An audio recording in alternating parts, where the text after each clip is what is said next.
Hello friends, welcome to சமையல் library. நம்ம இன்றைக்கி பார்க்க போகிறது சிக்கன் டிக்கா கிரேவி. அதுக்கு 1/2 kg சிக்கன் எடுத்து மஞ்சள் பொடி போட்டு வாஷ் பண்ணியிருக்கேன். அது கூட 1 டேபிள் ஸ்பூன் இஞ்சி பூண்டு பேஸ்ட், 5 டேபிள் ஸ்பூன் தயிர் சேர்த்துருக்கேன், 1 டேபிள் ஸ்பூன் உப்பு சேர்த்துக்கோங்க, red chilli powder 1 table spoon, 1/2 லெமனை புழிஞ்சு விட்டுக்கோங்க. நல்ல ஃப்ளேவருக்காண்டி 3 டேபிள் ஸ்பூன் தேங்காய் எண்ணெய் சேர்த்துருக்கேன். இது எல்லாத்தையும் நல்லா மேரினேட் பண்ணி விடுங்க. நல்லா மிக்ஸ் பண்ணிவிட்டு ஒரு 30 நிமிஷம் நல்லா ஊற வச்சுருங்க. 30 நிமிஷத்துக்கு அப்புறம் நம்ம இதை பொரிச்சுக்கலாம். இப்போது ஒரு பேனில் கடலெண்ணெய் ஊற்றி ஹீட் பண்ணியிருக்கேன். அதில் நம்ம மேரினேட் பண்ண சிக்கனை ஆட் பண்ணிக்கலாம்.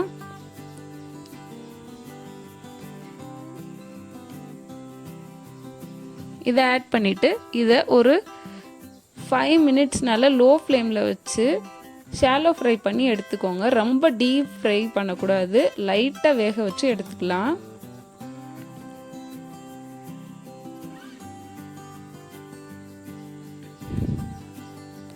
இப்படி பண்ணுறப்ப சிக்கனோட டேஸ்ட் வந்து நல்லாயிருக்கும்.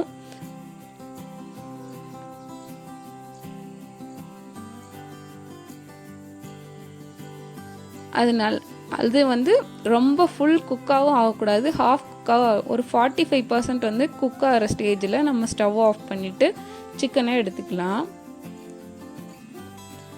இந்த ஸ்டேஜில் சிக்கனை எடுத்துக்கலாம். நம்ம நல்லா குக் ஆகிருக்கு. சிக்கன் எல்லாத்தையும் எடுத்துட்டு நம்ம அதே எண்ணெயில் தான் நம்ம வந்து டிக்கா கிரேவியும் பண்ண போகிறோம். இது நம்ம கிரவுண்ட்நட் ஆயில் தான் யூஸ் பண்ணியிருக்கிறதுனால நம்ம அதே எண்ணெயிலேயே நம்ம வந்து டிக்கா கிரேவி பண்ணிக்கலாம். ஏன்னா இதோட மசாலாஸ்னால் அதில் கொஞ்சம் இருக்கும்.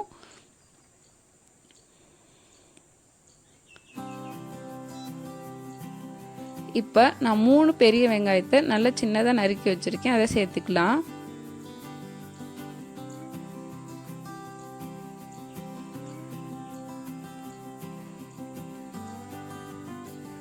வெங்காயம் நல்லா கோல்டன் ப்ரௌன் ஆகிற வரைக்கும் நல்லா வதக்கிக்கோங்க. அப்போ தான் டேஸ்ட் நல்லாயிருக்கும். வெங்காயம் நல்லா வதங்கினதும் 1 டேபிள் ஸ்பூன் இஞ்சி பூண்டு பேஸ்ட் ஆட் பண்ணிக்கலாம். இஞ்சி பூண்டை நல்லா பச்சை வாசனை போகிற வரைக்கும் நல்லா வதக்கிக்கோங்க.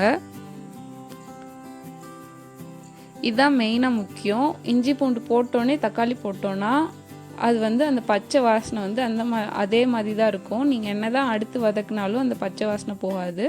இந்த ஸ்டேஜில் 2 தக்காளி அரைச்சி வச்சுருக்கேன், அதை ஊற்றிருக்கேன். இதையும் நல்லா மிக்ஸ் பண்ணி விடுங்க.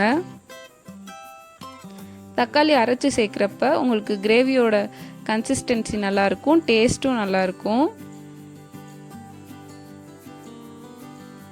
தக்காளி நல்லா வதக்கி விடுங்க. ஆல்ரெடி இதில் கொஞ்சம் ரெட் சில்லி பவுடர் இருந்ததுனால இதோட கலர் வந்து இந்த மாதிரி வந்திருக்கு.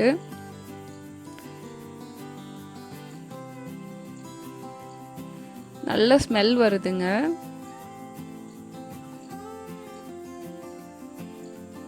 இப்போ நம்ம 1 டேபிள் ஸ்பூன் உப்பு சேர்த்துக்கலாம்.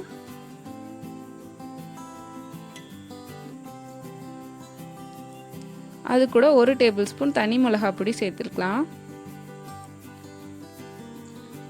1 table spoon garam masala.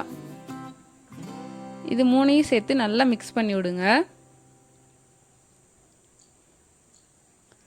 Already நம்ம சிக்கனில் வேறு நமக்கு வந்து நம்ம ரெட் சில்லி பவுடர் போட்டு தான் மேரினேட் பண்ணியிருக்கோம், அதனால் 1 டேபிள் ஸ்பூன் சேர்த்துருக்கேன். இப்போ நம்ம பொரிச்சு வச்சுருக்க சிக்கனை இது கூட சேர்த்துக்கலாம்.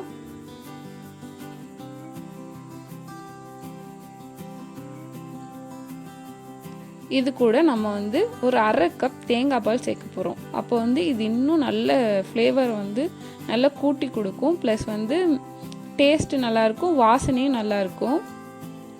தேங்காய் பால் 1/2 கப் சேர்த்துக்கிட்டாச்சு. நல்லா கெட்டி பாலாக சேர்த்துக்கோங்க. இதுதான் இந்த கிரேவியோட ப்ளஸ். இந்த தேங்காய் பாலில் லாஸ்ட்டு வேக வைக்கிறது.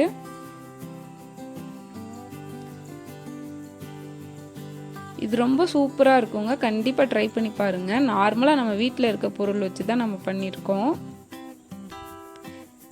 நல்லா கொதிச்சு வந்ததும் கொஞ்சம் கஸ்தூரி மெத்தி மேலே தூவிக்கோங்க. இது ஆப்ஷனல் தான், கஸ்தூரி மெத்தி இல்லைனாலும் ப்ராப்ளம் இல்லை. நமக்கு டேஸ்டான சிக்கன் டிக்கா கிரேவி ரெடி ஆயிடுச்சு. இதை நம்ம வந்து இட்லி, தோசை, சப்பாத்தி, ரொட்டி, அப்புறம் கீ ரைஸ் எல்லாத்துக்குமே வச்சு சாப்பிட்டா ரொம்ப நல்லாயிருக்கும். இந்த ரெசிபி ட்ரை பண்ணிவிட்டு எப்படி இருந்துச்சுன்னு கமெண்ட் பாக்ஸில் சொல்லுங்கள். நம்ம சேனல் உங்களுக்கு பிடிச்சிருந்துச்சுன்னா சப்ஸ்கிரைப் பண்ணுங்கள். பக்கத்தில் இருக்க பெல் ஐக்கானை கிளிக் பண்ணுங்கள்.